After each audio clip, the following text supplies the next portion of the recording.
पिछली वाली वीडियो में आपने फलन के बारे में अच्छे से जाना है। कैसे आपने देखा कि एक वेरिएबल का मान दूसरे वेरिएबल पर डिपेंड करता है और उससे फलन की शुरुआत कैसे होती है, यानी कि फलन की उत्पत्ति कैसे होती है, ये आपने अच्छे से पढ़ लिया है। फलन को जो लिखने का तरीका होता है वो भी मैंने आपको लास्ट में बताया था। हालांकि मैंने वहाँ पर जल्दी में बता दिया था, लेकिन यहाँ पर मैं विस्तार से इसको बताने वाला हूँ। इसको आप अच्छे से समझ लीजिएगा। फलन और संबंध में बहुत सारा फ़र्क होता है। इसको हम अभी लास्ट में देखने वाला हैं कि फलन और संबंध में क्या फ़र्क होता है। दोनों अलग अलग चीज़ें हैं भाई, लेकिन दोनों में कॉमन भी कुछ चीज़ें हैं, कुछ कॉमन नहीं है। उसी के बारे में तो अध्ययन करना है। दोनों में कॉमन चीज़ें होती तो फलन के बारे में संबंध के बारे में फलन हम क्यों पढ़ते हैं। इसलिए यहाँ पर कुछ चीज़ें हैं जो कि आपको समझनी चाहिए। तो मैं यहाँ पर फलन को थोड़ा परिभाषित कर रहा हूँ, ठीक है ना। अगर मान लीजिए कि दो आपके पास समुच्चय है, एक समुच्चय मान लीजिए आपके पास है कैपिटल X और एक समुच्चय मान लीजिए आपके पास है कैपिटल Y। इन दोनों समुच्चय के बीच कोई फलन परिभाषित है और वो फलन परिभाषित है, यानी कि f कोई फलन परिभाषित है और वो फलन है किसी नियम द्वारा अगर दोनों से दोनों समुच्चय जुड़े हुए हैं, ठीक है ना। अगर मैं आपसे कहता हूँ दो समुच्चयों के बीच में दो समुच्चय हैं और दो समुच्चयों के बीच में कोई फलन परिभाषित है, इसका मतलब फलन होगा तो फलन के कुछ ना कुछ नियम होंगे, ठीक है ना। तो यह किस नियम द्वारा परिभाषित हैं, तो यह इस नियम द्वारा परिभाषित है कि f(x) है x², जहाँ f(x) जो होता है वो आपके y के ही तो मान होते हैं। पिछली वाली वीडियो में मैंने आपको बता चुका हूँ। यदि x का मान यहाँ पर 1 रखें तो इस कंडीशन में y का मान 1 का स्क्वायर 1 ही आएगा। अगर हम इसमें x का मान 2 रखते हैं तो y का मान जो आएगा वो 4 आएगा। 3 रखें तो y का मान 9 आएगा। अगर 4 रखते हैं तो y का मान 16 आएगा, ठीक है ना। तो यहाँ से देखिए, अगर दो समुच्चय थे, दो समुच्चय के बीच कोई फलन कुछ इस प्रकार परिभाषित था, फलन ऑफ f(x) x², इस नियम द्वारा परिभाषित है। तो इसे लिखने का जो तरीका होता है उस तरीका को कैसे लिखते हैं, f such that x tends to y। इसका मतलब x और y दो समुच्चय हैं और दोनों समुच्चयों के बीच कोई फलन परिभाषित है और परिभाषित कहाँ से है, यह x से y में है, ठीक है ना। कोई फलन x से y में है जहाँ यह x का कैपिटल X का एलिमेंट होगा, यानी कि मैं इसको अगर स्मॉल x इसको स्मॉल y दे दूँ, इसको कैपिटल X कैपिटल Y दे दूँ, जहाँ x इस स्मॉल x के अवयव हैं और y इस स्मॉल y के अवयव हैं। तो इस प्रकार फलन को परिभाषित किया जाता है, संख्या द्वारा परिभाषित किया जा सकता है। तो फलन यही होता है। इसके बारे में अच्छे से अभी डिटेल से अभी हमको पढ़ना है। तो एक बार और इसे आप देख लें। अगर आपके पास दो समुच्चय हो, दो समुच्चयों के बीच में कोई फलन कुछ इस प्रकार परिभाषित हो तो उसे लिखने का जो तरीका होता है वो लिखते हैं f such that x tends to y। x tends to y के मतलब कि जो फलन है वो x से y में परिभाषित है, न कि y से x में परिभाषित है। और f such that का मतलब होता है कि यह कोई फलन है जो x से y में परिभाषित है, ठीक है ना। इसे लिखने का यही तरीका होता है, यह आप अच्छे से समझ लें। अब हम पढ़ने वाले हैं थोड़ा सा प्रतिचित्रण के बारे में। ये प्रतिचित्रण क्या होता है या प्रतिबिंब क्या होता है, या फिर इंग्लिश में आप इसे इमेज बोलते हैं। ये इमेज क्या होता है। हालांकि आप सबसे ज़्यादा उपयोग करिएगा इमेज या प्रतिबिंब, दोनों में से कोई उपयोग कीजिएगा, लेकिन जब ज़्यादा की बात आए तो आप इंग्लिश वर्ड इमेज ही यूज कीजिएगा, क्योंकि ग्रेजुएशन में इसको सिर्फ इमेज के नाम से प्रदर्शित है। हिंदी का तो वहाँ पर नामो निशान नहीं होता है ना। तो अब हम पढ़ने वाले हैं थोड़ा सा प्रतिचित्रण, और हम पढ़ने वाले हैं चाहे प्रतिबिंब कह लो आप, या अगर इंग्लिश वर्ड देखना चाहते हो तो आप इसे इमेज के नाम से जाना जाता है, ठीक है ना। ध्यान रखिए, बहुत ही इंपॉर्टेंट है ये। वास्तव में प्रतिबिंब क्या होता है, प्रतिचित्रण क्या होता है, या इमेज क्या होते हैं। फलन में अगर प्रांत का अवयव सह प्रांत के साथ जुड़े हो तो उसके लिए प्रतिबिंब या प्रतिचित्रण का उपयोग किया जाता है, ठीक है ना। लेकिन वही संबंध में, इन केस ऑफ संबंध, यदि प्रांत के अवयव सह प्रांत के साथ जुड़े हुए हो तो उस कंडीशन में संबंध का प्रयोग किया जाता है। तो एक बार हम क्या करते हैं, संबंध के केस में थोड़ा सा इमेज को देख लेते हैं और फिर ये फलन के केस में थोड़ा सा इमेज को हम लोग देख लेंगे, काफ़ी अच्छा रहेगा, ठीक है ना। तो चलिए हम थोड़ा सा देखते हैं संबंध के केस में। हालांकि संबंध को हम पढ़ चुके हैं, तो संबंध के केस में हम इसको पहले देखने वाले हैं, ठीक है ना। यहाँ देखिए संबंध के केस में, यदि आपके पास दो समुच्चय हैं, मान लीजिए ये आपका एक समुच्चय है या आपका दूसरा समुच्चय है, इसके कुछ अवयव हैं, मान लीजिए 1, 2 और 3 और 4 इसके कुछ अवयव हैं और इसके अवयव हैं A, B, C और D। इसको बोलते हैं प्रांत, आपको मालूम होगा, इसके बोलते हैं सहप्रांत, यानी कि, ठीक है ना। यदि A का संबंध, यदि A के साथ जुड़ा है, 1 A के साथ जुड़ा है, 2 B के साथ जुड़ा है, 3 C के साथ जुड़ा है, तो इस कंडीशन में हम कहते हैं कि A का इमेज मिल रहा है, A का संबंध है A के साथ, 2 का संबंध है B के साथ, 3 का संबंध है C के साथ। इस कंडीशन में हम इसमें संबंध प्रयुक्त करते हैं, लेकिन वही फलन होगा। तो यहाँ देखिए, अगर मान लीजिए 2 समुच्चय हैं, 2 समुच्चय के बीच में कोई नियम कुछ इस प्रकार है, f(x)=x²। इसका मतलब इस नियम के द्वारा दिए गए समुच्चय के अवयव एक दूसरे के साथ जुड़े हुए हैं, तो यह हमेशा आपका जो होगा, ठीक है ना, यह प्रांत होता है, x के अवयव प्रांत, और ये आपका जो होते हैं वो सह प्रांत होते हैं, आपको मालूम होगा ना। इस कंडीशन में यदि 1 के साथ जुड़ा हुआ है, फलन के केस में हम पढ़ रहे हैं, आप फलन के केस में हम इमेज को पढ़ रहे हैं, ठीक है ना। यदि 1 के साथ जुड़ा हुआ है, 2 के साथ जुड़ा हुआ है, 3 9 के साथ जुड़ा हुआ है, और 4 16 के साथ जुड़ा हुआ है, तो फलन के केस में हम ऐसे क्या कहेंगे क्या कि 1 का संबंध 1 से है, 2 का संबंध 4 से है, 3 का संबंध 9 से है, 4 का संबंध 16 से है। नहीं, फलन के केस में आपको ऐसे नहीं कहना है। तो फिर कैसे कहना है?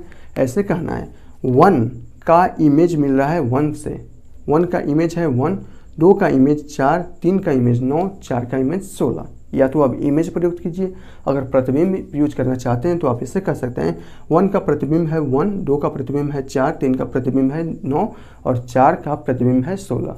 अगर प्रतिबिंब भी नहीं यूज करना चाहते हैं, प्रतिचित्रण यूज करना चाहते हैं, तो आप क्या कहेंगे 1 का प्रतिचित्रण है 1, 2 का प्रतिचित्रण है 4, 3 का प्रतिचित्रण है 9, 4 का प्रतिचित्रण है 16।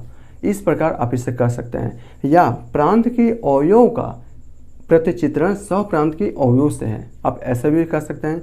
ये आपका प्रांत है ना, प्रांत के अवयव का प्रतिचित्रण है सह प्रांत के अवयव से, तो आप ऐसे भी बोल सकते हैं। लेकिन सह प्रांत के अवयव का प्रतिचित्रण नहीं होगा प्रांत के अवयव से। यहाँ देखिए तीर का निशान किस पाए है? इस पाए है ना, इसका मतलब प्रांत के अवयव का प्रतिचित्रण मिल रहा है सह प्रांत के अवयव में, ठीक है ना। यह आप समझ गए तो बहुत अच्छी बात है। अब हम चलते हैं थोड़ा सा आगे वाले कॉन्सेप्ट पर। अब हम बात करने वाले हैं वास्तविक फलन के बारे में पढ़ते हैं कि वास्तविक फलन यानी कि रियल फंक्शन क्या होते हैं। बहुत ही आसान है। कितना आसान है? बहुत ही आसान है। इसका परिभाषा होता है कि यदि प्रांत की अवयव का वास्तविक मान रखने पर सह प्रांत में आपके वास्तविक मान ही प्राप्त होते हैं, तो इस प्रकार के फलन को हम लोग वास्तविक फलन कहते हैं, ठीक है ना। प्रांत के अवयव का वास्तविक मान रखिए, सह प्रांत के अवयव का सह प्रांत की वास्तविक अवयव आना चाहिए, ठीक है ना। यहाँ देखिए, अगर मैं यहाँ पर कोई फलन को परिभाषित करता हूँ, कोई फलन है f(x) और वो कुछ इस प्रकार है रूट में x² -1, ठीक है ना। कुछ x² नहीं, x ही -1 ले लेता हूँ ताकि आपको अच्छे से समझ में आए। f(x) को हम लोग हमेशा बोलते हैं y का मान होता है f(x), ठीक है ना। यानी कि अगर x के स्थान पर अगर हम यहाँ पर वास्तविक मान रखें तो y का अगर वास्तविक मान आ रहा है तो उस कंडीशन में यह फलन आपका वास्तविक फलन कहलाता है। समझ में आया वास्तविक फलन के बारे में? x का मान रखें यानी कि प्रांत के वास्तविक मानों के लिए सह प्रांत के वास्तविक मान आना चाहिए, उस कंडीशन में यह फलन हमारा वास्तविक फलन कहलाएगा, ठीक है ना। यहाँ देखिए, अगर x का मान अगर हम 1 रखते हैं तो इसका मान 1 में से 1 जाएगा, होगा 0, 0 का वर्गमूल होता है 0, ठीक है। तो 0 भी होता है, वास्तविक संख्या ही होता है, तो यह फलन वास्तविक फलन कहलाएगा। अगर इसके जगह पर मैं रखता हूँ 2 तो 2 में से 1 जाएगा, इसका मतलब होगा 1, और रूट में 1 का मान होता है 1, और जो 1 होता है वो भी आपकी वास्तविक मान होता है। इसका मतलब 0 और 1 के लिए यह फलन क्या है? वास्तविक फलन है। अच्छा, इसका मान हम रखते हैं 2 रखते हैं, और सॉरी 1 और 2 के लिए यह फलन वास्तविक फलन है। अब इसके जगह पर अगर मैं 3 रखूँ तो 3 में से 1 जाएगा, बचेगा आपका √2। √2 भी आपका एक वास्तविक संख्या होती है, भले ही अपरिमेय संख्या है तो क्या, लेकिन है तो आपका वास्तविक। तो इसका मतलब है 1 के लिए, 2 के लिए, 3 के लिए यह फलन हमारा वास्तविक फलन है। लेकिन क्या होगा यदि x की जगह पर 1 से छोटा वैल्यू लें, जैसे 0 रख लें, तो 0 में से 1 जाएगा, बचेगा आपका -1, माइनस रूट में 1। अगर रूट के अंदर कोई भी संख्या नेगेटिव है तो वह मान वास्तविक मान नहीं होता है, काल्पनिक मान होता है। 11 में आपको पढ़ना है, तो ये तो काल्पनिक मान हो जाएगा। इसका मतलब -1 के लिए और सॉरी 0 के लिए ये जो फलन होगा वो वास्तविक फलन नहीं होगा, ओके। इसी प्रकार अगर मैं -1 को रखता हूँ तो -1 और यहाँ -1, x की जगह पर -1 को रखूँ तो -1 और -1 होगा आपका -2, रूट में -2, और रूट के अंदर कोई भी नेगेटिव संख्या, इसका मतलब वह नेगेटिव हमेशा काल्पनिक संख्या है। और जब काल्पनिक संख्या है तो x बराबर -2 के लिए या -1 के लिए यह जो मान आएगा वो हमेशा और हमेशा यह जो फलन होगा वास्तविक फलन नहीं होगा। ठीक है ना। यहाँ देखिए, यानी कि हम देख रहे हैं कि x का मान जब हम 1 रख रहे हैं या 1 से बड़ा रखेंगे तो उसके लिए यह फलन का मान जो रहेगा वो वास्तविक फलन रहेगा। अगर वही x का मान अगर हम 0 या 0 से छोटा कोई भी नंबर्स लें तो उस कंडीशन में यह फलन वास्तविक फलन नहीं रहेगा। समझ में आ रहा है ना, कितना अच्छी बात से मैं बता रहा हूँ इसको। तो आप ये देख सकते हैं कि आप ये लिख सकते हैं वास्तविक फलन के बारे में परिभाषा अगर आप लिखना चाहें तो आप इस प्रकार लिख सकते हैं कि क्या लिख सकते हैं परिभाषा में कि ऐसा फलन जिसमें x के वास्तविक मान रखने पर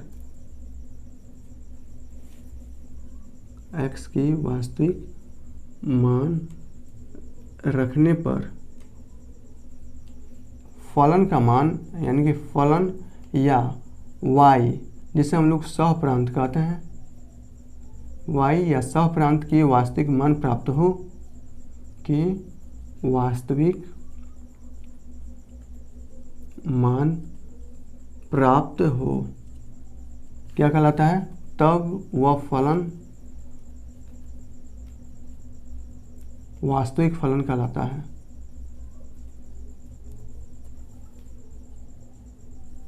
वास्तविक फलन कहलाता है।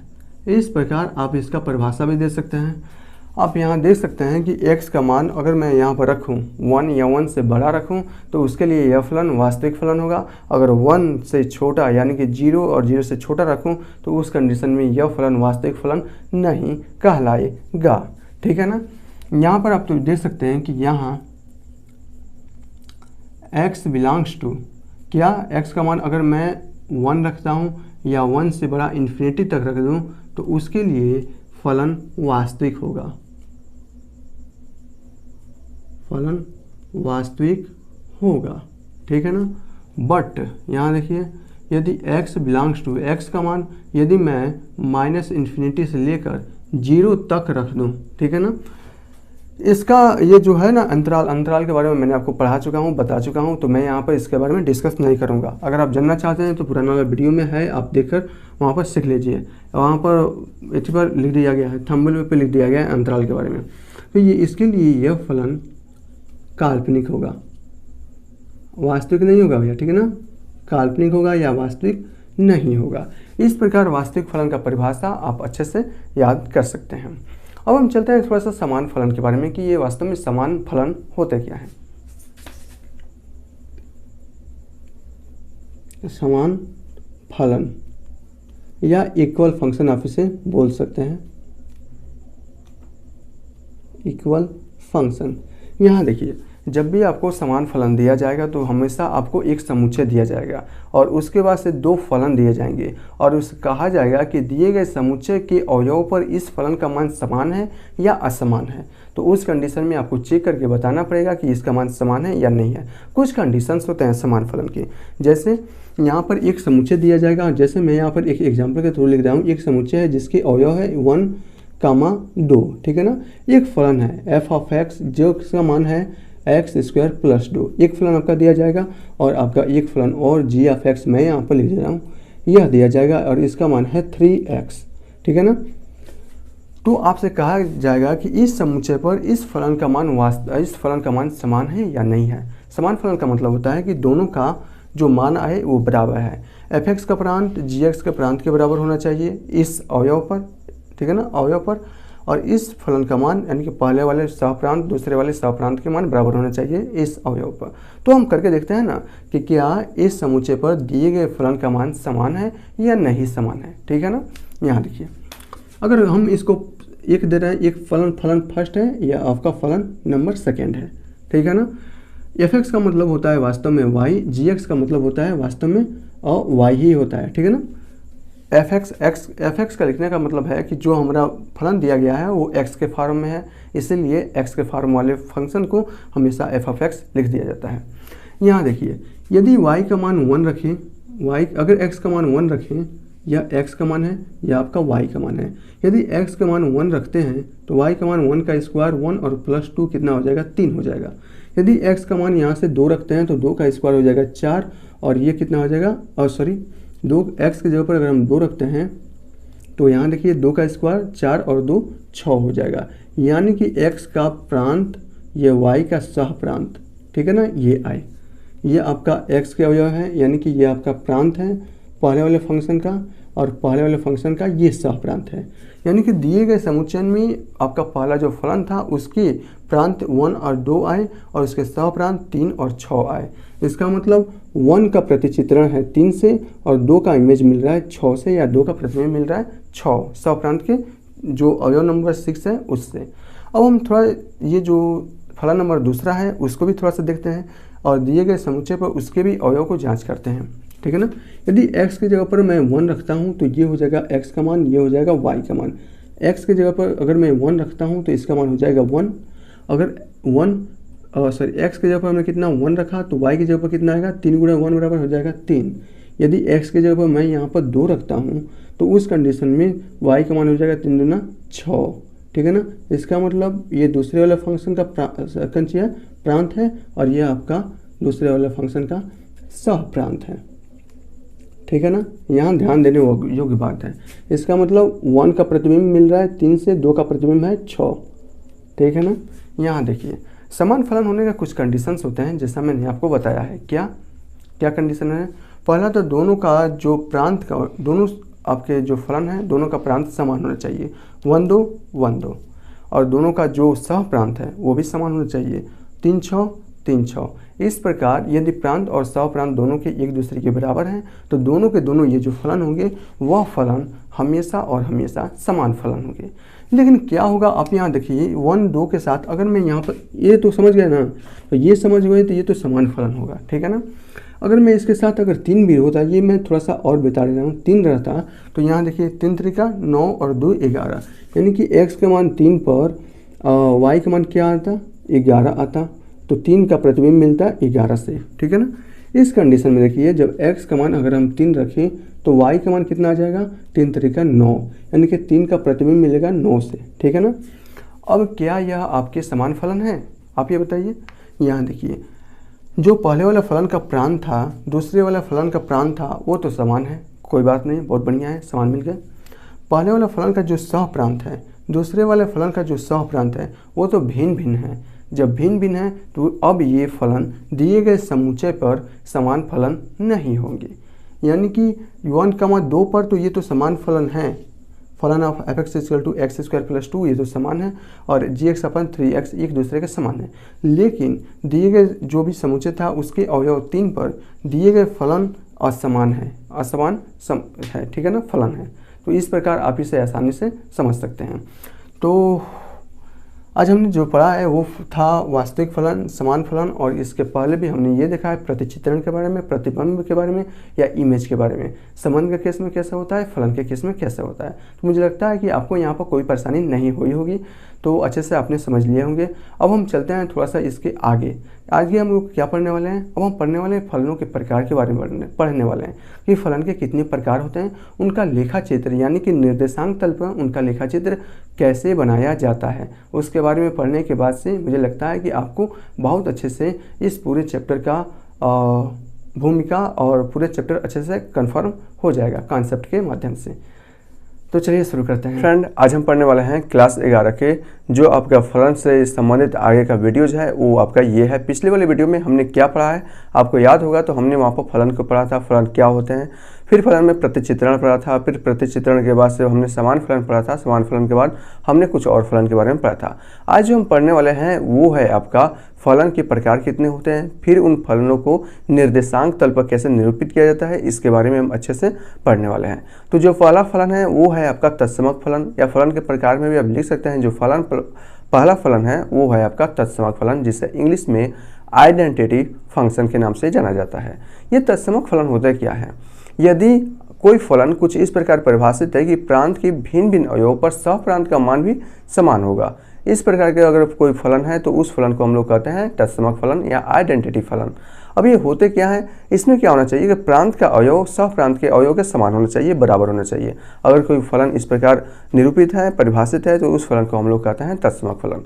लिखने का तरीका क्या होगा, सेम होगा। ये आपका तत्समक फलन है, जिसे इंग्लिश में आप आइडेंटिटी फंक्शन कहते हैं, ठीक है ना। मैंने आपके क्या कहा कि प्रांत के अवयव सह प्रांत के अवयव के समान होने चाहिए, यानी कि कोई फलन कुछ इस प्रकार परिभाषित है, F X equal to X, इस प्रकार परिभाषित है, तो इस फलन को हम लोग कहते हैं तत्समक फलन। एफ ऑफ एक्स का मतलब होता है कि ये जो समीकरण है, आगे का जो पद दिया गया है, यानी कि जो भी फॉर्म में दिया गया है, वो सभी के सभी एक्स के फॉर्म होगी। वास्तव में एफ एक्स का जो मान होता है, वो मान होता है वाई, ठीक है ना। एफ एक्स का मान होता है वाई, और कोई फलन इस प्रकार परिभाषित हो कि प्रांत का मान सह प्रांत के मान के बराबर हो, तो इस प्रकार के फलन को हम लोग तत्समक फलन कहते हैं या आइडेंटिटी फंक्शन कहते हैं। मैंने आपके यहाँ देखिए, अगर x का मान 1 रखिए तो y का मान भी 1 आएगा, x का मान 2 रखिए तो y का मान भी 2 आएगा, x का मान 3 रखिए तो y का मान भी 3 आएगा, x का मान 4 पर y का मान 4 आएगा। अगर हम यहाँ से इसको ग्राफ पर निरूपित करना चाहें तो x और y का कम से कम 4, 5 या 6 जितना आप वैल्यू चाहें उतना निकाल सकते हैं, और निकालने का वैल्यू हम लोगों ने आपको बताया है पिछले वाली वीडियो में कैसे निकाला जाता है। यहाँ देखिए, हम इसको निरूपित करना चाहते हैं, इस ग्राफ पर निरूपित करना चाहते हैं निर्देशांक तल पे। तो यहाँ मैं x का मान लिख रहा हूँ और मैं यहाँ पर y का मान लिख रहा हूँ। अगर x का मान 1 करें तो y का मान कितना हो जाएगा, 1 होगा ना। यहाँ से y का मान हो जाएगा 1, y बराबर तो x है, ठीक है ना।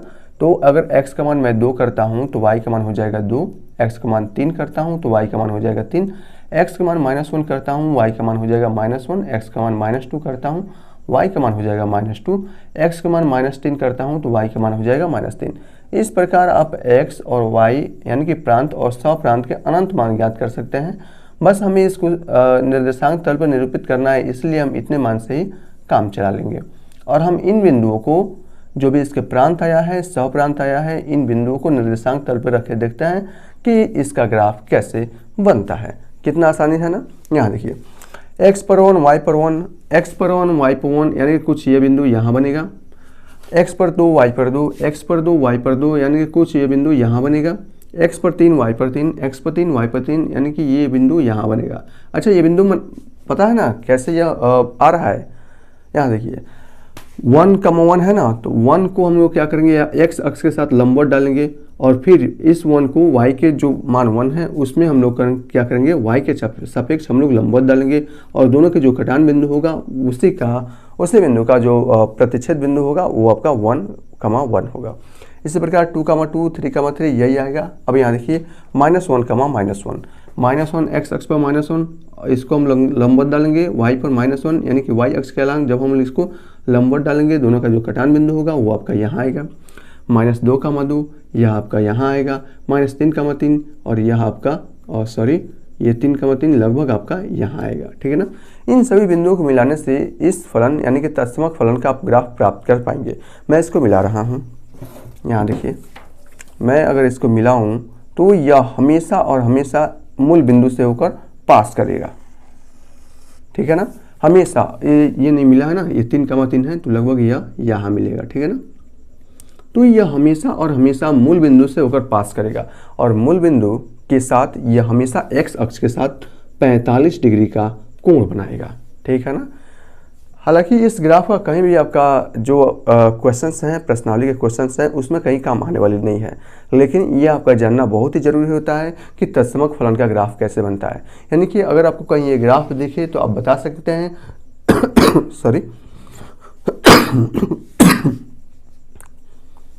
यानी कि अगर यह ग्राफ आपको कहीं भी दिखे तो आप बता सकते हैं। आप कैसे बताएंगे, देखिए मूल बिंदु से होकर तो पास करेगा, ठीक है ना, पहली बात। दूसरी बात कि यह x एक्सिस के साथ हमेशा 45 डिग्री का कोण बनाएगा। उस कंडीशन में यह ग्राफ हमेशा तत्समक फलन का ग्राफ होगा, ठीक है। आपको समझ आ रहा है ना यह कैसे करते हैं।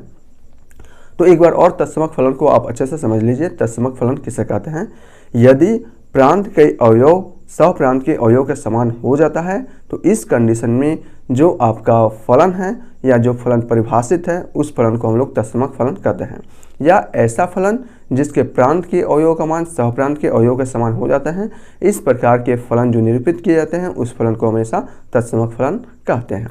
इसका जो ग्राफ बनता है वो ऐसा बनता है। तो इस प्रकार आप इसे दिखा सकते हैं। दूसरा आपका होता है अचर फलन। अचर फलन।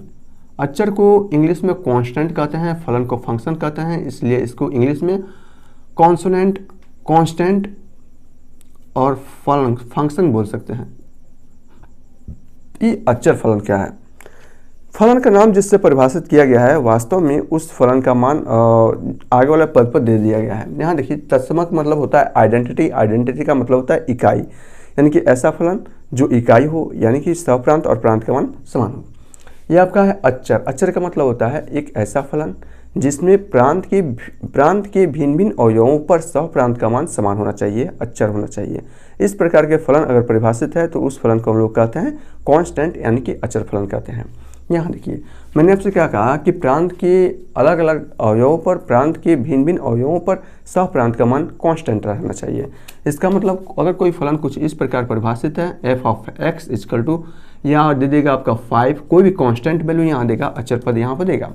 इस प्रकार के कोई फलन परिभाषित है, या आपकी जगह पर एफ दे देगा या के दे देगा, कुछ भी दे देगा, के का मतलब 1 2 3 4 कोई भी अचर मान होना चाहिए। अगर कोई फलन इस प्रकार परिभाषित है तो उस फलन को हम लोग कहते हैं अचर फलन। एफ ऑफ एक्स का मतलब क्या होता है? वाई होता है, ठीक है ना। इसका मतलब प्रांत के, अच्छा एक बात और बताइए, अगर ये सिर्फ 5 हो तो 5 को हम लोग क्या लिख सकते हैं? एक्स के पावर 0 लिख सकते हैं। एक्स पावर 0 का मान तो होता है 1, और 1 5 से गुणा हो जाएगा, हो जाएगा आपका 5 हो जाएगा। अगर यहाँ x की जगह पर, यहाँ देखिए, अगर यह x है या आपका y का मान है, x की जगह पर 1 रखे तो 1 के पावर 0 का मतलब हो जाए 1, और तो उस कंडीशन में भी y का मान कितना आ जाएगा? 5। x का मान अगर 2 रखे, 2 के पावर 0 का मान हो जाएगा आपका 1, और 1 का गुणा 5 में होगा, इसका मान हो जाएगा 5। अगर x की जगह पर 3 रखें उस कंडीशन में भी इसका मान हो जाएगा 5। 4 रखें उस कंडीशन में भी इसका मान हो जाएगा 5, और x की जगह पर अगर हम -1 भी रखें तो उसके जगह पर हो जाएगा आपका 5, ठीक है ना। इस प्रकार अगर -2 भी हम रखें तो इसके जगह पर हो जाएगा, y की जगह पर हो जाएगा आपका 5। अगर कोई फलन इस प्रकार परिभाषित है तो इस फलन को हम लोग कहते हैं अचर फलन, ठीक है ना। यहाँ देखिए, अब इसको हम लोग ग्राफ पर कैसे बनाते हैं, ठीक है ना। चलिए हम इसको भी ग्राफ पर देखते हैं कि ग्राफ पर इसको कैसे निरूपित किए जाते हैं। किसको? अचर फलन को ग्राफ पर कैसे निरूपित किया जाता है, इसके बारे में हम देखने वाले हैं, ठीक है ना। यहाँ देखिए, ये जो आपका ग्राफ बना है, ये ग्राफ है आपका किसका? तत्समक फलन का ग्राफ है, ठीक है ना। मैं इसे मिटा नहीं रहा हूँ, मैं इसी में बना रहा हूँ, आपको इसी में अचर फलन को समझना है। हालांकि यहाँ देखिए, x का मान 1 पर y का मान 5, x का मान 1 पर y का मान कितना है? 5 है, ठीक है ना। इसका मतलब ये शायद कहीं यहाँ आएगा, ठीक है ना। x का मान 1 पर y का मान 5, दोनों के लंबवत के कटान बिंदुओं को मिलाएंगे, आपको ये बिंदु मिल जाएगा। x का मान 2 पर y का मान 5, x का मान 2 पर y का मान 5, यानी कि कुछ ये आपका यहाँ मिलेगा। x का मान 3 पर y का मान 5, x का मान 3 पर y का मान 5, यानी कि यह आपका कुछ यहाँ मिलेगा। x का मान 4 पर y का मान 5, x का मान 4 पर y का मान 5, यानी कि यहाँ मिलेगा। x का मान -1 पर y का मान 5, x का मान -1 पर y का मान 5, यानी कि यह अब यहाँ मिलेगा। x का मान -2 पर y का मान 5, x का मान -2 पर y का मान 5, यानी कि यह यहाँ मिलेगा। इन बिंदुओं को मिला लीजिए, मिलाने के बाद जो ग्राफ बनेगा वो ग्राफ आपका अचर यानी कि कांस्टेंट और फंक्शन का होगा, ठीक है ना। मुझे लगता है कि आपको अच्छे से समझ में आ रहा होगा। तो इन बिंदुओं को मिलाने पर, यहाँ देखिए, इन बिंदुओं को हम लोग मिलाने के बाद कौन सा ग्राफ बना? ये वाला ग्राफ बना है। ये वाला ग्राफ आप मिटा दीजिएगा और बाकी ऐसा निर्देशांक तल बनाइए, उसमें ये वाला ग्राफ अगर आपको दिया गया है तो इस प्रकार के फलन को हम लोग अचर फलन कहते हैं, और उसका ग्राफ आपको देख चुके रहेंगे। अच्छा, और इस प्रकार हो सकता है कि f(x = 2) हो सकता है, तो आपका ग्राफ इस y अक्ष पे 2 इकाई दूरी पर और x अक्ष के समानांतर 2 इकाई दूरी पर ये जाएगा, ऐसे ग्राफ बन जाएगा। हो सकता है कि f(x = हो -2 हो, तो जब -2 होगा तो इस प्रकार ग्राफ x अक्ष के समानांतर ऋणात्मक दिशा में आपका -2 होकर जाएगा। इस प्रकार अचर फलन का ग्राफ आप अच्छे से बना सकते हैं। अब हम चलते हैं ये देखने कि बहुपद फलन क्या होते हैं। बहुपद फलन बहुत ही महत्वपूर्ण है और बहुत ही आपको जानने योग्य है। तो बहुपद फलन, अच्छा एक और बात देखिए, यहाँ पर मैं आपको बताना भूल गया था। ये जो आपका है तत्समक फलन, तत्समक फलन में इसका प्रांत और परिसर भी हम ज्ञात करते चलते हैं ना, ताकि काफ़ी अच्छा रहेगा। तो इसका हम तत्समक फलन में इसका प्रांत हम लिख लेते हैं कि इसका प्रांत क्या क्या हो सकता है, और हम इसका परिसर देख लेते हैं, ठीक है ना, परिसर देख लेते हैं। अच्छा, तत्समक फलन हम जब पढ़े थे तो तत्समक फलन में क्या था कि आपके प्रांत के अवयव का मान सहप्रांत के बराबर था, यानी कि प्रांत में कोई भी वास्तविक मान रखेंगे तो सहप्रांत में हमेशा वास्तविक मान आएगा, कोई भी वास्तविक मान आएगा, ठीक है ना। तो यहाँ हो जाएगा प्रांत में जो इसके प्रांत होगा कोई भी वास्तविक मान हो सकता है, तो परिसर भी आपका कोई भी वास्तविक मान आएगा, ठीक है ना। ये माइनस नहीं है, आर है सिर्फ, कोई भी वास्तविक मान आएगा। तो इसका प्रांत भी वास्तविक नंबर और इसके सहप्रांत भी वास्तविक नंबर। यहाँ देखिए अचर फलन में जब हमारा अचर फलन था f(x = 5) था, तो 5 को हम चाहे तो 5x⁻0 भी लिख सकते हैं। तो इस कंडीशन में जो अचर फलन मिला वो आपको क्या मिला, ये वाला ग्राफ मिला था, निर्देशांक तल पर ये वाला ग्राफ मिला था। तो इसका अगर मैं आपसे प्रांत बोलूँ, ये आपका प्रांत, और अगर मैं आपसे परिसर दोनों का मान पूछूं तो प्रांत और परिसर का मान क्या होगा। तो यहाँ देखिए प्रांत का मान क्या है, x का मान होते हैं प्रांत, y के मान होते हैं आपके परिसर। तो प्रांत का कोई भी वास्तविक मान रखिए, चाहे आप पॉजिटिव को रखिए चाहे आप निगेटिव को रखिए। सह प्रांत यानी कि परिसर का मान क्या आ रहा है, हमेशा हर स्थिति में 5 आ रहा है। कब, जब हमने यहाँ पर अचर फलन 5 को लिया है। अगर 2 लेते तो उस कंडीशन में हमेशा आपका जो परिसर आता वो आपका 2 आता। अगर 10 लेते तो 10 आता, 20 लेते तो 20 लेता, कोई भी अचर फलन लेते तो वह अचर फलन ही आता, ठीक है ना, अचर वैल्यू ही आता। तो इस कंडीशन में इसके प्रांत अगर कोई भी वास्तविक नंबर लेते हैं, चाहे कोई भी वास्तविक संख्याएं लीजिए, उस कंडीशन में इसका जो परिसर आएगा वो हमेशा 5 ही आएगा। तो इस प्रकार आप इसे बहुत ही आसानी से कह सकते हैं, ठीक है ना। आपको यहाँ से समझ में आ रहा है ना ये कैसे हो रहा है, ओके, कोई भी प्रॉब्लम नहीं होनी चाहिए। अब हम जो पढ़ने वाले हैं वो है आपका बहुपद फलन। ये बहुपद फलन किसे कहते हैं, तो बहुपद फलन को पढ़ने से पहले बहुपद तो आपको मालूम होना चाहिए कि बहुपद किसे कहते हैं। तो मैंने कई बार बताया है, पिछली बार भी बताया है और अब भी एक बार और बता दे रहा हूँ कि बहुपद होते क्या हैं। बहुपद को हमेशा p(x), q(x) और r(x), चाहे जैसे आप उसे लिख सकते हैं।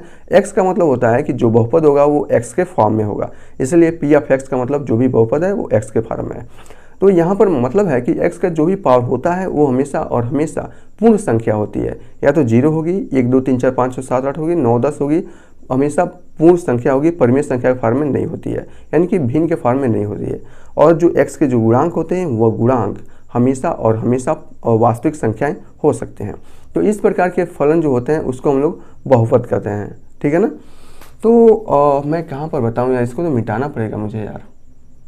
चलिए हम इसको मिटा देते हैं, उसके बारे में मैं आपको बहुपद को अच्छे से समझाने की कोशिश करता हूँ। हम लोग बहुपद फलन किसे कहते हैं। बहुपद का मतलब होता है x की घात हमेशा होने चाहिए, वो आपकी पूर्ण संख्या होनी चाहिए, यानी कि पॉजिटिव संख्या होनी चाहिए। इस प्रकार के फलन को हम लोग बहुपद फलन कहते हैं। इसका कुछ मुख्य है, अगर कोई फलन कुछ इस प्रकार परिभाषित है, किस प्रकार परिभाषित है, f(x) = x², इस प्रकार परिभाषित है, तो इस कंडीशन में हम इसको कहते हैं बहुपद फलन कहते हैं। याद रखिए यहाँ घात हमेशा 2 होनी चाहिए, 3 नहीं होनी चाहिए, हमेशा 2 होनी चाहिए। इस प्रकार के फलन को हम लोग बहुपद फलन कहते हैं, ठीक है ना। इसमें इसका मुख्य बात क्या होता है कि हमेशा यहाँ क्या है, x का मतलब प्रांत, f(x) का मतलब होता है y, जिसे हम लोग कहते हैं सहप्रांत, ठीक है ना। यानी कि x का मान चाहे आप पॉजिटिव रखिए चाहे आप निगेटिव रखिए, सहप्रांत हमेशा पॉजिटिव और पॉजिटिव ही रहेगा, ठीक है ना।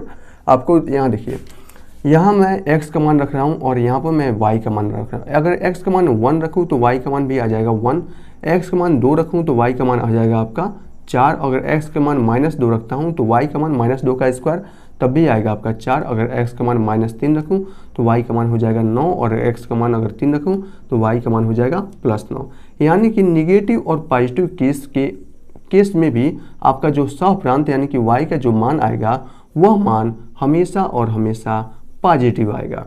इस प्रकार आप इसके प्रांत और सहप्रांत भी ज्ञात कर सकते हैं, ठीक है ना। x के मान आपके सहप्रांत हो जाएंगे, y के जो मान है वो आपके सहप्रांत हो जाएंगे। यहाँ देखिए अगर हम इसका प्रांत ज्ञात करना चाहें और इसका हम सहप्रांत ज्ञात करना चाहें, या हम इसका सहप्रांत या परिसर ज्ञात करना चाहें तो हम इसका ज्ञात कर सकते हैं ना। यहाँ देखिए प्रांत में क्या है, आपकी नेगेटिव वैल्यू भी आ रही है, आपकी पॉजिटिव वैल्यू भी आ रही है, इसका मतलब कोई भी आपकी वास्तविक संख्या हो सकती है। फिर परिसर में यहाँ देखिए भले निगेटिव हो तो क्या y का मान पॉजिटिव आ रहा है, निगेटिव हो तो क्या y का मान पॉजिटिव आ रहा है, और जब पॉजिटिव हो तो क्या हमेशा उसका मान तो पॉजिटिव आएगा, ठीक है ना। तो उस कंडीशन में जो इसका परिसर होगा वो हमेशा और हमेशा पॉजिटिव रियल नंबर होंगे, नेगेटिव रियल नंबर कभी नहीं होंगे, ठीक है ना। तो इसका जो भी मान होगा वो हमेशा पॉजिटिव रियल नंबर होगा। अच्छा इसका ग्राफ देख लें, तो इसका ग्राफ अगर देखना चाहते हैं तो ग्राफ तो इसके आसानी से बना सकते हैं। यहाँ देखिए इसका जो ग्राफ 1,1, इसका मतलब ये बिंदु यहाँ पर मिलने वाला है, ठीक है ना। यह 1 है, यह 1 है, दोनों का प्रतिच्छेद बिंदु। 2,4, यह 2 है और ये 4 है, यानी कि यह कुछ, यहाँ देखिए मैं सही से बना देता हूँ ना, ये है आपका 2,4, यानी कि कुछ यहाँ बनने वाला है, यहाँ बनने वाला है, ठीक है ना। ये देखिए -2,4 यानी कि यह कुछ -2,4 है ना, यानी कि यह कुछ यहाँ बनेगा, ठीक है ना, यहाँ बनेगा। अब देखिए -3,9 यानी कि यह कुछ आगे जाकर यहाँ बन सकता है, हो सकता है यहाँ बने, सॉरी यहाँ तो नहीं बनेगा भैया, -3,9 या 7 तक है ना, यहाँ 8, यहाँ 9 तक होगा। तो मैं इसको थोड़ा सा आगे बढ़ा देता हूँ ताकि आपको अच्छे से समझ में आ जाए। ये कुछ यहाँ बनेगा, ठीक है ना। यहाँ देखिए x में 3,9 है, तो x में 3 और 9 यानी कि यह कुछ आपका यहाँ बनने वाला है, यहाँ बनने वाला है, ठीक है ना। तो ये जो बिंदु है, इन बिंदुओं को मिलाएंगे, तो मिलाने के बाद आपको जो ग्राफ बनेगा वो ग्राफ कुछ इस प्रकार बनेगा। मैं यहाँ पर बनाने की कोशिश करता हूँ।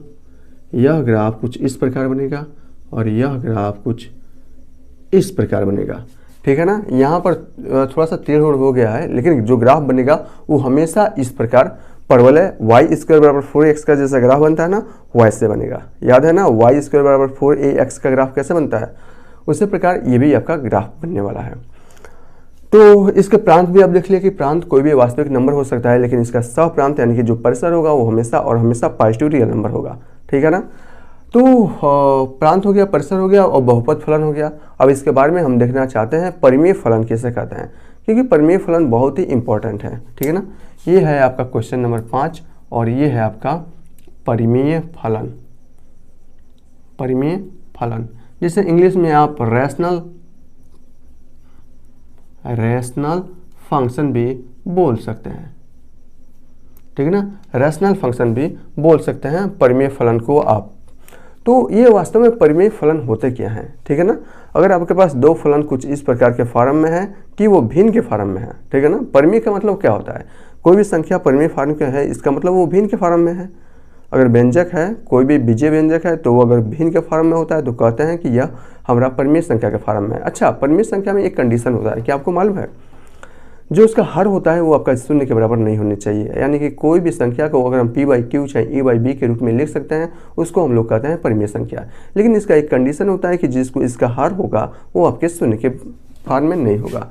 तो अगर हम इसको परिमेय संख्या के फॉर्म में लिखना चाहें, तो अगर आपके पास कोई फलन है p/q इस फॉर्म में है, f(x) = f(x) को हम लोग कहते हैं y, ठीक है ना। अगर कोई फलन p(q) यानी कि भीम के फॉर्म में है, तो इस प्रकार के फलन को हम लोग कहते हैं परिमेय फलन। लेकिन इसका एक कंडीशन होना चाहिए, जो हर आपका है q(x) ≠ 0 के बराबर होना चाहिए। अगर कोई फलन इस प्रकार परिभाषित है तो इसको हम लोग कहते हैं परिमेय फलन। हमेशा याद रखिएगा परिमेय फलन किसे कहते हैं, ठीक है ना। तो सॉरी, मार्कर तो यहाँ है ना, परिमेय फलन कहते हैं। तो इस परिमेय फलन का ग्राफ कैसे बनता है, ग्राफ कैसे बनता है, यहाँ देखिए कुछ चीज़ें मैं आपको बताना चाहता हूँ। मान लीजिए कि हमारे पास कोई एक फलन है f(x) और वो इस फॉर्म में है 1/x के फॉर्म में है, ठीक है ना। f(x) को हम लोग y कहते हैं, और यहाँ से अब x और y का मान ज्ञात करेंगे तो यहाँ से आपको मिल जाएगा, यहाँ से हो जाएगा, मान लीजिए अगर x और y का मान ज्ञात कर रहे हैं तो यहाँ से x का मान लिख देता हूँ, यहाँ से y का मान, x का मान 1 पर y का मान हो जाएगा 1। अगर x का मान हम लोग 2 रखें तो y का मान हो जाएगा 1/2, x का मान 3 रखें तो y का मान हो जाएगा 1/3, और x का मान -1 रखें तो y का मान हो जाएगा -1, x का मान -2 पर y का मान -1/2 आएगा। आप ऐसे अनंत मान भी ज्ञात कर सकते हैं, लेकिन हमें तो सिर्फ ग्राफ पर चलना है, तो ग्राफ के लिए हमें इतना काफ़ी होता है। तो हम इसको ग्राफ से पर प्रदर्शित करते हैं, ठीक है ना। जब इसको आप ग्राफ पर प्रदर्शित करेंगे तो ग्राफ किस प्रकार बनेगा, कुछ ऐसा बनेगा। अरे यार, मुझे तो इसे मिटाना पड़ेगा ना, अगर मैं इसमें बनाऊंगा तो ये थोड़ा सा बेकार लगेगा, ठीक है ना। इसका ग्राफ कैसे बनता है, देखिए जब इसको आप ग्राफ पर प्रदर्शित करेंगे तो ग्राफ आपका कुछ ऐसा बनेगा। मैं डायरेक्ट ही बना देता हूँ, ठीक है ना, ऐसे बनेगा, और यहाँ से यह ग्राफ बन जाता है कुछ ऐसा। इस प्रकार के यह ग्राफ बनते हैं, परिमेय फलन का ग्राफ इस प्रकार बनता है, ठीक है ना। ये आपका चला जाता है, और सॉरी ऐसा चला जाता है, और ये अनंत तक ये भी जाता है, और ये आपका अनंत से शुरू होता है, अनंत तक चला जाता है, ठीक है ना। तो इस प्रकार परिमेय फलन का ग्राफ बनता है। ग्राफ में आपको कोई दिक्कत हो क्या, नहीं है। चलिए हम इसका प्रांत और परिसर ज्ञात करते हैं कि इसका परिमेय फलन का प्रांत और परिसर क्या होते हैं। बहुत मजा आ रहा है इस समय।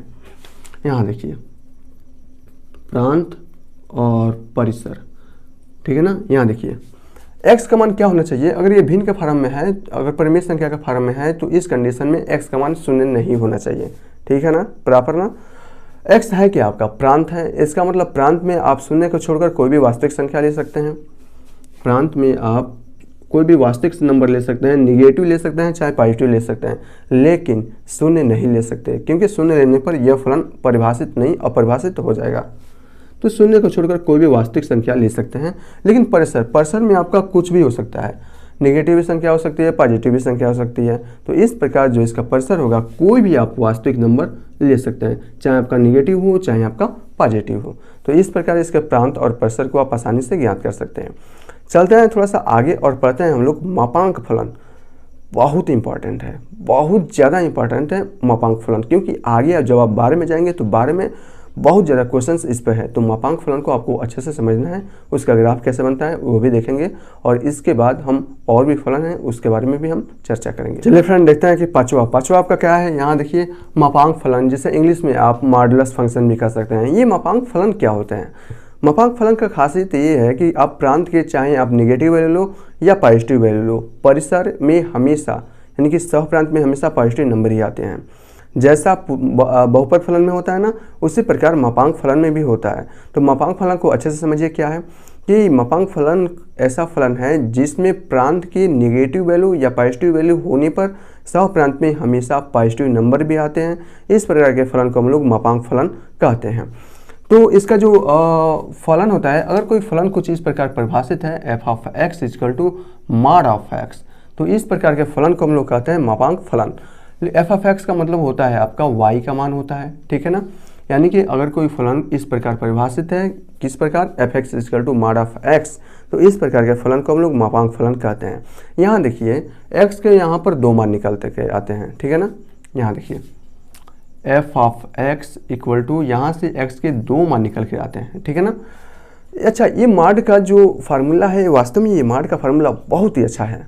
देखिए कैसे, अगर मॉड के अंदर कोई भी वैल्यू निगेटिव भी लिखी गई है तो उसका मान बाहर निकलने के बाद पॉजिटिव हो जाता है। जैसे मॉड ऑफ -5 इसका मान भी होता है 5, मॉड ऑफ -2 इसका मान भी होता है 2, मॉड ऑफ -3 इसका मान भी होता है 3, मॉड ऑफ 5 इसका मान होता है 5, मॉड ऑफ 10 इसका मान होता है 10। यानी कि निगेटिव वैल्यू हो या पॉजिटिव वैल्यू हो, मॉडुलस के अंदर है, बाहर निकलने के बाद वो संख्या पॉजिटिव हो जाती है, ठीक है ना। तो यहाँ पर x के दो मान निकल के आते हैं। क्या? यहाँ देखिए, यहाँ x के दो मान निकल के आते हैं। यदि x के मॉड के अंदर x की वैल्यू निगेटिव लें, निगेटिव का मतलब होता है जब x की वैल्यू शून्य से छोटा लेते हैं, शून्य से छोटी जितनी भी संख्या है ना, वो सभी की सभी संख्याएं निगेटिव हैं, ठीक है ना। शून्य तक सभी संख्याएं आकर पॉजिटिव होती हैं और शून्य के बाद बढ़ती जाती हैं पॉजिटिव नंबर। शून्य से पहले जितनी भी संख्याएं रहती हैं वो सभी की सभी संख्याएं निगेटिव रहती हैं, आपको मालूम होना चाहिए। यदि x के अंदर अगर हम शून्य से छोटा कोई भी संख्या लेते हैं, इसका मतलब x का वैल्यू क्या होगा, -x को ले रहे हैं। यहाँ देखिए, अगर x का मान 0 से छोटा ले रहे हैं, इसका मतलब x के अंदर जो भी वैल्यू ले रहे हैं वो उसका मान क्या है, -x है। भले ही -x मॉड से बाहर निकलने के बाद क्या हो जाएगा, +x हो जाएगा, ये तो हमें भी मालूम है। लेकिन जब तक मॉड के अंदर है तो x के वैल्यू 0 से छोटा लेंगे तो हमेशा x का जो मान आएगा वो निगेटिव संख्याएँ आएंगी, और मॉड के निकलने के बाद संख्याएँ पॉजिटिव हो जाएंगी। तो अभी तो मॉड के बाहर तो निकाल नहीं रहे हैं ना इसको, ठीक है ना। दूसरी बात देखिए, यदि x का मान 0 के बराबर ले लें या 0 से बड़ा लें, 0 के बराबर लेंगे तो मॉड ऑफ 0 का मान हो जाएगा 0, और 0 आपकी है पॉजिटिव संख्या। 0 से बड़ा लेंगे, इसका मतलब पॉजिटिव संख्या ले रहे हैं, तो मॉड से निकलने के बाद वैसे भी पॉजिटिव हो जाएगी। पॉजिटिव संख्या तो पॉजिटिव ही रहती है, नेगेटिव संख्या भी पॉजिटिव हो जाती है। तो इस प्रकार यहाँ पर x के दो मान निकलते हैं। क्या? x का मान जब 0 से छोटा आता है, इसका मतलब x मॉड के अंदर जो भी वैल्यू है उसका मान होगा निगेटिव। अगर x का मान 0 से बड़ा या 0 के बराबर होता है तो उस कंडीशन में इस मॉड का जो मान होता है वो मान हो जाता है पॉजिटिव, ठीक है ना। तो इस प्रकार मापांक फलन को आप परिभाषित कर सकते हैं। ओके, मुझे लगता है कि ये आपको अच्छे से समझ में आ गया होगा। तो क्यों ना हम क्या करते हैं कि ग्राफ पर इसको निरूपित करते हैं और देखते हैं कि ग्राफ पर इसको कैसे निरूपित किया जा सकता है, ठीक है ना। तो यहाँ से आपको देख लेना है क्या कि अगर कोई फलन है f(x) mod ऑफ x, तो mod ऑफ x के दो वैल्यू होते हैं। जब x का मान 0 से छोटा होता है, इसका मतलब मॉड के अंदर जो भी वैल्यू लिखा जाएगा वो आपके निगेटिव होगा। यदि माड का मान 0 के बराबर या 0 से बड़ा है तो उस कंडीशन में x का मान हो जाएगा प्लस x हो जाएगा। ठीक है ना, मुझे लगता है कि यहाँ आपको कोई भी प्रॉब्लम नहीं होने वाली है। ठीक है ना, तो अब हम क्या करते हैं कि इसको लेखा चित्र यानी कि निर्देशांक तल पर इसको ग्राफ को प्रदर्शित करते हैं। देखते हैं कि मापांक फलन का निर्देशांक तल पर ग्राफ कैसे बनता है, ताकि समझ तो आए कि इसका ग्राफ वास्तव में होगा क्या। यहाँ देखिए, हम x का मान यहाँ पर और y का मान ले रहे हैं। ठीक है ना, f(x) का मतलब होता है y। ठीक है ना, x का मान अगर मैं 1 लेता हूँ तो y का मान भी आपका हो जाएगा 1। ठीक है ना, अगर x का मान 2 लेता हूँ तो y का मान हो जाएगा 2, x का मान 3 पर y का मान हो जाएगा 3, x का मान अगर -1 लेता हूँ तो माड के अंदर -1 जब बाहर निकलेगा तो उसका मान क्या हो जाएगा, आपका +1 हो जाएगा। ठीक है ना, यानी कि x का वैल्यू -x पर भी y का मान क्या हो जाएगा, पॉजिटिव। आपको मालूम होगा माड की प्रॉपर्टी को मैं यहाँ पर लिख भी देता हूँ ताकि आपको बाद में प्रॉब्लम ना हो। ठीक है ना, यहाँ देखिए, माड ऑफ 5 का मतलब होता है 5। ठीक है ना, माड ऑफ -5 इसका भी मान होता है 5। ठीक है ना, ये आपको याद रखिए, कोई भी नंबर ले सकते हैं। अगर माड ऑफ -3 है तो इसका मान होता है 3, या माड ऑफ 3 होकर इसका भी मान होता है 3 ही होता है।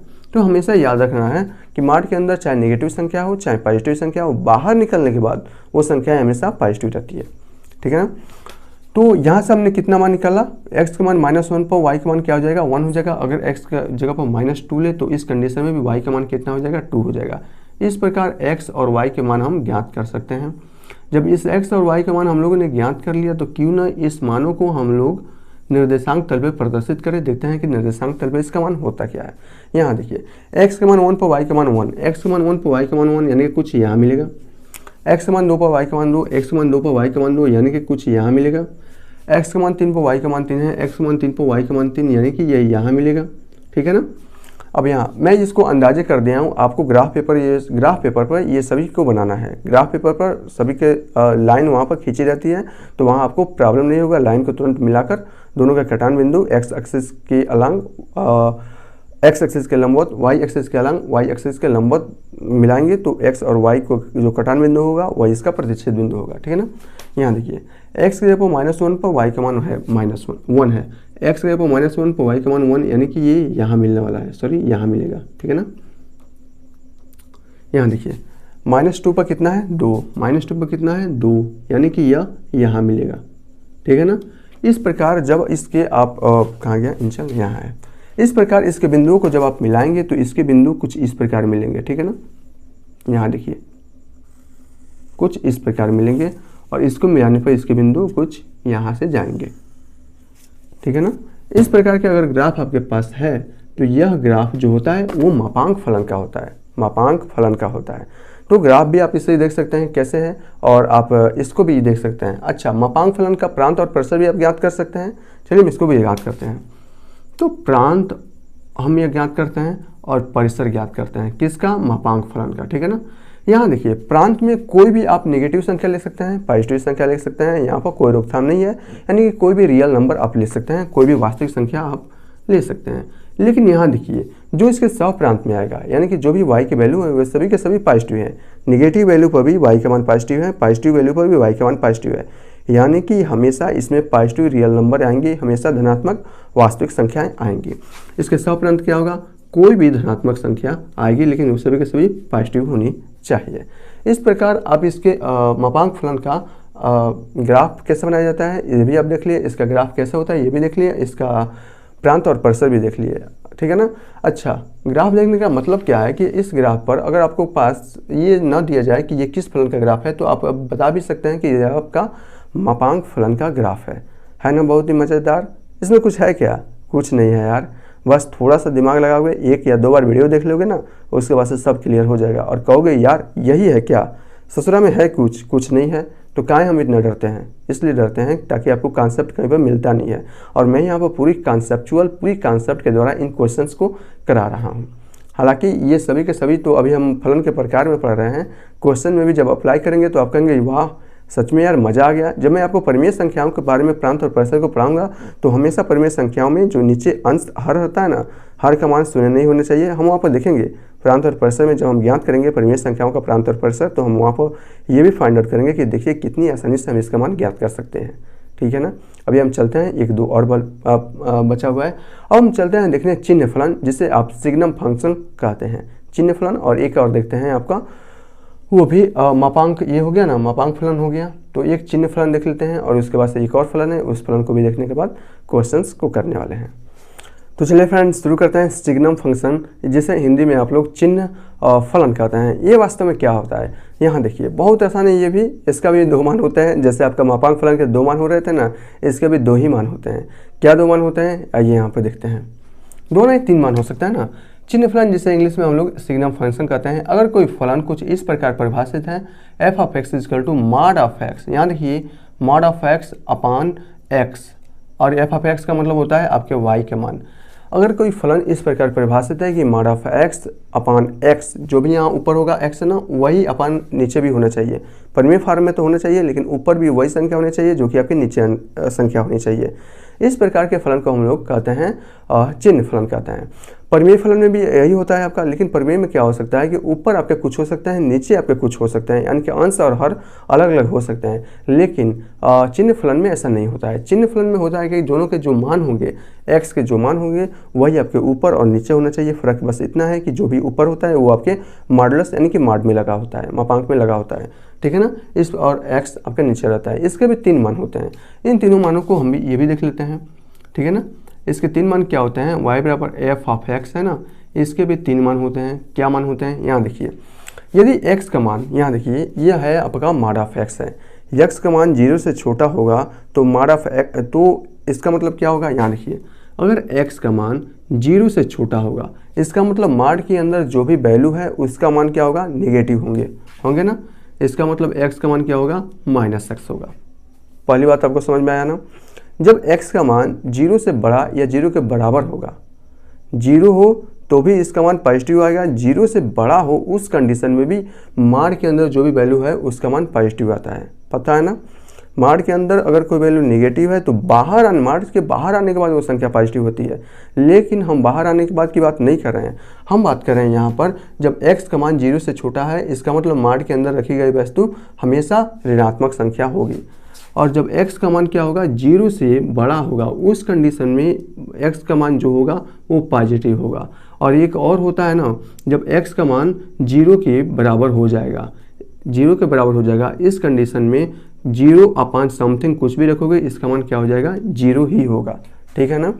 एक कंडीशन और होती है कि अगर ये आपका चिन्ह फलन है तो इसका मतलब ये भी है कि x का मान 0 के बराबर नहीं होना चाहिए। यानी कि जब हर ही 0 के बराबर हो जाएगा तो ये फलन परिभाषित नहीं, अपरिभाषित हो जाएगी ना। समथिंग बटा 0 इसका मतलब होता है अपरिभाषित हो जाएगी। तो यहाँ बस आपको ये ध्यान रखना है कि अगर आप चिन्ह फलन पढ़ रहे हैं तो आपको बस ये देखना है कि कोई भी फलन अगर इस प्रकार परिभाषित है, F of X equal to mod of X upon X, जो भी ऊपर है ना वही आपका नीचे होनी चाहिए। लेकिन x नॉट इक्वल टू 0 हो तो इस प्रकार के फलन को हम लोग चिन्ह फलन कहते हैं। एफ ऑफ एक्स का मतलब होता है y, इसके भी तीन मान होते हैं। जब x का मान 0 से छोटा होगा, 0 से छोटा होगा तो इसका मतलब क्या होगा, 0 से छोटा होगा, इसका मतलब x का वैल्यू क्या हो जाएगा, नेगेटिव हो जाएगा, ठीक है ना, नेगेटिव हो जाएगा। और उसमें जब आप x से भाग देंगे तो इसका मतलब हो जाएगा नेगेटिव संख्या ही आएगी। x का मान जब 0 के बराबर हो जाएगा उस कंडीशन में हमेशा आपका मान 0 हो जाएगा। x का मान जब 0 से बड़ा होगा इसका मतलब वो संख्या पॉजिटिव होगी, पॉजिटिव संख्या को पॉजिटिव संख्या से भाग देंगे तो इसका मतलब हो जाएगा वो आपकी पॉजिटिव नंबर ही आएगा। यहाँ देखिए ये आपको समझ में नहीं आ रहा है ना कि ये वैल्यू कैसा हो रहा है, तो एक बार मैं इसको और भी अच्छे वे से बता देता हूँ। यहाँ देखिए क्या है आपका F of X equal to है mod of X upon X के फॉर्म में है, ठीक है ना। मैं x की जगह पर 0 से छोटा कोई एक संख्या ले रहा हूँ, मैं -1 ले रहा हूँ, यानी कि मैं पुट कर रहा हूँ x की जगह पर -1 को रख रहा हूँ, ठीक है ना। तो x के अंदर अगर हम -1 को रखें तो ये हो जाएगा मॉड के अंदर -1 अपान x की जगह पर हमने -1 को रखा है। इसका मतलब ये देखिए मॉड के अंदर ये क्या है, नेगेटिव संख्या है, लेकिन मॉड से बाहर आप निकालेंगे तो ये संख्या क्या हो जाएगी, पॉजिटिव हो जाएगी। तो ये हो जाएगा 1 और भागे ये क्या है -1, यानी कि ये हो जाएगा -1। इसका मतलब जो संख्या आया था x के जगह पर -1 वही संख्या आ गई। इसका मतलब ये हो जाएगा नेगेटिव वैल्यू आ रही है ना x की, इसका मतलब हमने नेगेटिव वैल्यू ही लिखा है। इसी प्रकार ये पॉजिटिव हो जाएगा और ये तीसरा वाला नेगेटिव होगा। तो ये यहाँ से आता है, आपको ये समझना चाहिए, ठीक है ना। तो मैं इसे मिटा रहा हूँ फिलहाल के लिए।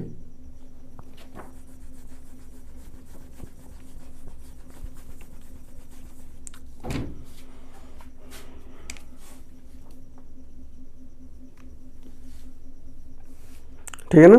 तो अब हम क्या करते हैं, इसका हम लोग आलेख देखते हैं कि निर्देशांक तल पर इसका आलेख कैसे बनता है। बहुत ही आसान है, आप इससे भी समझ जाएंगे। यहाँ देखिए, अच्छे से देखिए, जब x की वैल्यू, यह आपका x की वैल्यू मैं ले रहा हूँ और यहाँ से मैं y की वैल्यू ले रहा हूँ, ठीक है ना। x की वैल्यू जब हम ऋणात्मक संख्या रखेंगे यानी कि -1 रखेंगे, उस कंडीशन में भी इसका मान कितना आएगा, y का मान -1 आएगा। आएगा कि नहीं आएगा? अभी हमने देखा है ना, -1 रखेंगे तो ये तो संख्या आपकी पॉजिटिव हो जाएगी बाहर निकलने के बाद, लेकिन ये संख्या तो नेगेटिव रहेगी यानी कि -1 रहेगी, और 1 से -1 में भाग देंगे, आप आएगा -1। अगर x की वैल्यू -2 रखते हैं तो y की वैल्यू क्या आ जाएगा, ये तो -2 बाहर निकलेगा आपका +2 और नीचे आपका है -2 कट के आपका आ जाएगा -1, ठीक है ना। यहाँ देखिए, x के ऊपर अगर मैं 2 रखता हूँ तो उस कंडीशन में mod ऑफ x के मान कितना हो जाएगा, 2 आएगा, और नीचे क्या आपका 2 से 2 कट जाएगा, बचेगा आपका 1 आएगा, ठीक है ना, 1 आएगा। अगर x की वैल्यू मैं 3 रखता हूँ तो उस कंडीशन में भी इसका मान 1 आएगा, 4 रखता हूँ तो उस कंडीशन में भी इसका मान 1 आएगा, यानी कि हर कंडीशन में इसका मान क्या आएगा, प्रांत के जो भी मान, सप्रांत के जो भी मान आएंगे या तो नेगेटिव आएगा या पॉजिटिव आएगा, लेकिन होगा हमेशा कांस्टेंट वैल्यू, ठीक है ना। 1 हर कंडीशन में आएगा, लेकिन होगा नेगेटिव भी हो सकता है और पॉजिटिव भी हो सकता है, ठीक है ना। यहाँ तक आपको कोई प्रॉब्लम नहीं होनी चाहिए। चलिए हम इतने ही मान से ज्ञात करते हैं ना, इतने ही मान से हम इसके आलेख को ज्ञात करते हैं।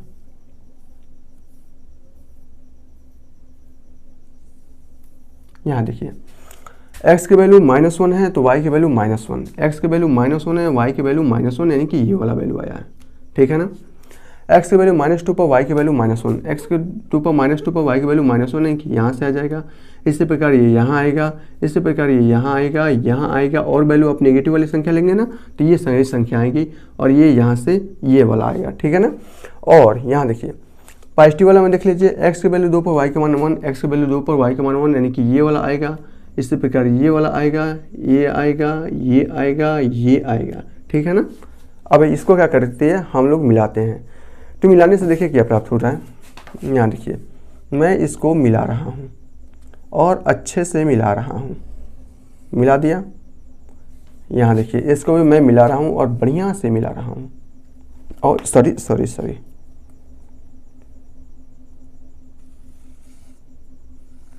मिला रहा हूँ। आपको यहाँ ध्यान देने वाली बात है, यहाँ देखिए हमने क्या कहा कि x की जो वैल्यू होगा नीचे वाला वो आपके 0 के बराबर नहीं होनी चाहिए, ठीक है ना। इसका मतलब आपको ऐसा क्या करना है कि यहाँ पर y एक्सिस के अलांग पर ऐसे गोला बना लेना है और वहाँ से इसको लेकर चलना है। यहाँ क्या करना है आपको, y एक्सिस के अलांग इस पर क्या करेंगे आप लोग, ऐसे गोला बना देंगे और यहाँ से वैल्यू को लेकर चलेंगे। इसका मतलब होगा इस y एक्सिस पर x का मान होता है 0, होता है ना। y एक्सिस पर x का मान होता है 0 और हमें क्या लेना है, 0 नहीं लेना है, 0 को छोड़कर सभी संख्याएं लेनी है। तो इसका जो ग्राफ बनेगा तो y एक्सिस पर x का मान होता है 0, तो y एक्सिस पर सटे हुए आप ऐसे लगा देंगे जिसका मान होगा कि y एक्सिस से थोड़ा सा हट के, यानी कि 0 से थोड़ी सी, 0 को छोड़कर 0 से बड़ी संख्या हम ले रहे हैं, यानी कि 0 को छोड़कर 0 से बड़ी संख्या ले रहे हैं। इसमें 0 को छोड़कर 0 से सभी बड़ी संख्या ले रहे हैं, ठीक है ना। आपको याद आ रहा है ना, इसको कैसे करना है, हमेशा इसको ऐसे ही करना है। तो इसका ग्राफ जो बनता है वो कुछ इस प्रकार बनता है। अच्छा, इसका प्रांत और परिसर भी हम लोग ज्ञात कर लेते हैं। प्रांत परिसर, इसका प्रांत क्या हो जाएगा, यहाँ देखिए नेगेटिव वैल्यू है, पॉजिटिव वैल्यू भी है, ठीक है ना। अच्छा, एक और है ना, इसका जो प्रांत होगा वो क्या होगा, 0 को छोड़कर बाकी सभी संख्या होनी चाहिए, ठीक है ना। कोई भी वास्तविक संख्या, चाहे आप नेगेटिव लें चाहे आप पॉजिटिव लें, लेकिन 0 नहीं होनी चाहिए। तो इसका जो प्रांत होगा वो r में से 0 को घटा कर लिखेंगे, यानी कि 0 को छोड़कर कोई भी वास्तविक संख्या हो सकता है। अच्छा, इसका परिसर क्या हो सकता है, परिसर में आप देख सकते हैं कि सभी के सभी पॉजिटिव नंबर, सभी के सभी नेगेटिव नंबर हैं, तो इसके परिसर कोई भी वास्तविक संख्या हो सकती है। तो यह r कोई भी वास्तविक संख्या हो सकती है। तो इसके प्रांत और परिसर को आपने बखूबी बहुत अच्छे से ज्ञात कर लिया। अब हम एक और पढ़ने चल रहे हैं फलन के बारे में, और वो लास्ट है। वो है क्या, वो आपका है महत्तम पूर्णांक फलन। इस अगर देखा जाए फलन में तो आपको 3 ही प्रकार के फलन पर ध्यान देना है, परिमेय फलन, महत्तम पूर्णांक फलन और मापांक फलन। बस ये 3 ही फलन आपको पूरे चैप्टर को खत्म कर देंगे। बाकी ये सब मैंने बताया है कि ग्राफ के द्वारा आप इसको अच्छे से सीख लें, समझ लें, इसलिए मैंने इसको बताया है। तो चलिए हम देखते हैं महत्तम पूर्णांक फलन क्या होते हैं। अगर कोई फलन इस प्रकार परिभाषित है कि f(x) इक्वल टू बड़ा ब्रैकेट में x, तो इस प्रकार के फलन को हम लोग कहते हैं महत्तम पूर्णांक फलन। f(x) का मतलब होता है आपका y। इसका मतलब क्या होता है, ये जो बड़ा ब्रैकेट में बड़ा ब्रैकेट में जो x लिखा है, इसका मतलब होता है अधिक से अधिक पूर्णांक संख्या कितनी होनी चाहिए। एग्जाम्पल के थ्रू मैं आपको यहाँ पर समझा रहा हूँ। जैसे अगर आप में लिखा होगा कि 2.525 लिखा होगा, इसका मतलब हो जाता है 2, ठीक है ना। अगर आप में कहीं लिखा है 3.999, इसका मतलब हो जाता है अधिकतम, वो क्या है, महत्तम पूर्णांक फलन। ये तो आपके पूर्णांक नहीं ना है। जब पूर्णांक कब बनेगा, जब हम इसे 3 के बराबर करेंगे, 4 नहीं करेंगे कभी भी, हमेशा 4 नहीं करना है। यहाँ देखिए 3 और 4 के बीच में अगर कोई संख्या है तो उसको हमेशा आप लिखेंगे 3। 4 और 5 के बीच में कोई संख्या है तो हमेशा उसका मान आएगा 4। 5 और 6 के बीच में, मैंने क्या कहा, 5 और 6 के बीच में, यानी कि 5 से बड़ा और 6 से छोटा, उसके बीच में, यानी कि 5 और 6 के बीच में अगर कोई संख्या है तो उसका मान आता है 5। जैसे अगर मैं आपसे यहाँ कहूँ कि अगर 5.8 है तो इसका मान भी आएगा आपका 5, ठीक है ना। तो हमेशा 2 और 3 के बीच में कोई संख्या होगा, उसका मान हो जाएगा 2। 1 और 2 के बीच में कोई संख्या होगा, उसका मान हो जाएगा 1। अगर 0, यहाँ देखिए 0 और 1 के बीच में कोई संख्या होगा, जैसे 0.99, इसका मान आएगा हमेशा खिसक के 0, ठीक है ना। यानी कि हमेशा और हमेशा 2 संख्याओं के बीच में अगर कोई संख्या है तो हमेशा लेफ्ट वाली संख्या लिखते हैं, राइट वाली संख्या को छोड़ देते हैं, ठीक है ना। इसमें लेफ्ट राइट क्या है, 4 है, लेफ्ट क्या है, 3 है, तो हमेशा जो संख्या आएगा 3 आएगा। इसी प्रकार अगर कोई संख्या नेगेटिव में है तो उसका मान क्या हो जाएगा, जैसे यहाँ देखिए अगर कोई संख्या मान लीजिए यही है 0.99 है तो इसका मान क्या हो जाएगा, नेगेटिव में है तो 0.99 यानी कि -1 और 0 के बीच में है तो इसका मान कितना हो जाएगा, हमेशा लेफ्ट वाली संख्या -1 हो जाएगा, ठीक है ना। इसी प्रकार अगर कोई संख्या है -4.52 तो इसका मान कितना हो जाएगा, यहाँ से 4.52 यानी कि 4.52, इसका मान कितना हो जाएगा आपका 5 हो जाएगा, -5 होगा, ठीक है ना, -5 होगा। हमेशा -4.52 का मतलब 4 और 5 के बीच में है तो हमेशा लेफ्ट वाली संख्या लिखा जाता है, तो ये आपकी लेफ्ट वाली संख्या हो जाएगा, ठीक है ना। हम इसका ग्राफ बना लेते हैं, देखते हैं इसका ग्राफ कैसे बनता है। इसका ग्राफ भी बहुत ही आसान है। तो कोई भी 2 संख्या हम ले सकते हैं। हम इसी को ले लिखा, इसी को लेकर ग्राफ बना देते हैं ताकि काफ़ी अच्छा रहेगा ना। अच्छा चलिए, 2 को क्या लिख सकते हैं, हमेशा अगर हमें x के फॉर्म में लिखना हो तो 2 का मान, इसका मतलब क्या है कि 2.525 का मतलब x का मान 2 से बड़ा है और 3 से छोटा है। तो x का मान है वो 2 से तो बड़ा है और 3 से क्या है, छोटा है, ठीक है ना। या 2 के बड़ा है या 2 से इसका बराबर है, उस कंडीशन में भी इसका मान कितना आएगा, 2 ही आएगा। 2 के बराबर होगा तो भी मान आपका आएगा 2। जैसे यहाँ देखिए अगर महत्तम पूर्णांक में यहाँ पर 5 है तो इसका मान भी आएगा 5, ठीक है ना। अगर 6 है तो इसका मान आ जाएगा 6। इसी प्रकार अगर 2 है, अगर संख्या है 2.525, इसका मान आ जाएगा 2 आएगा। इसका मतलब है कि x का मान है या तो 2 के बराबर है या 2 से बड़ा है, लेकिन 3 से क्या है, छोटा है, ठीक है ना। यहाँ देखिए इसका मान है 3.999, इसका मतलब है कि जो x का मान है या तो 3 के बराबर है या 3 से बड़ा है, लेकिन 4 से छोटा है। इसी प्रकार अगर इसका हम लोग ग्राफ देखें तो इसका मान हो जाएगा x का मान या तो 5 के बराबर है या 5 से बड़ा है, लेकिन 6 से छोटा है। इसी प्रकार इसका मान अगर देखा जाए तो ये हो जाएगा x का मान या तो 0 के बराबर है या 0 से बड़ा है, लेकिन 1 से छोटा है।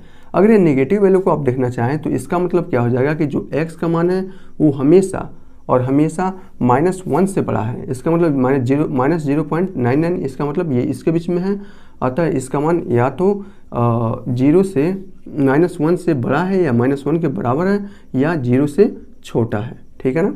इसका मतलब है -4.52, इसका मतलब है कि x का जो मान है या तो -5 से बड़ा है या बराबर है, लेकिन -4 से छोटा है, ठीक है ना। इस प्रकार आप इसको लिख सकते हैं। अब इसके बदौलत हम इसको ग्राफ पर प्रदर्शित करते हैं, देखते हैं कि ग्राफ पर इसका मान क्या होगा। यहाँ देखिए x का मान 2 से बड़ा है या बराबर है, लेकिन 3 से छोटा है।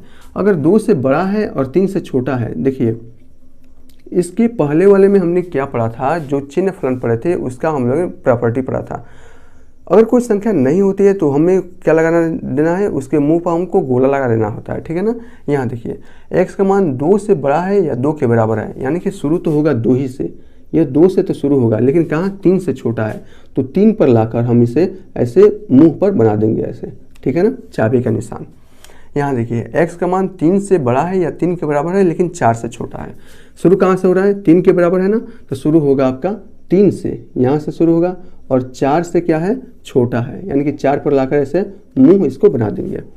यहाँ देखिए x का मान या तो 5 के बराबर है या 5 के बराबर है या 5 से बड़ा है, यानी कि शुरू कहाँ हो रहा है, अगर ये वाला चिन्ह लेते हैं बराबर वाला तो शुरू आपका 5 से ही होगा, ठीक है ना, और छोटा कहाँ है, 6 से छोटा है।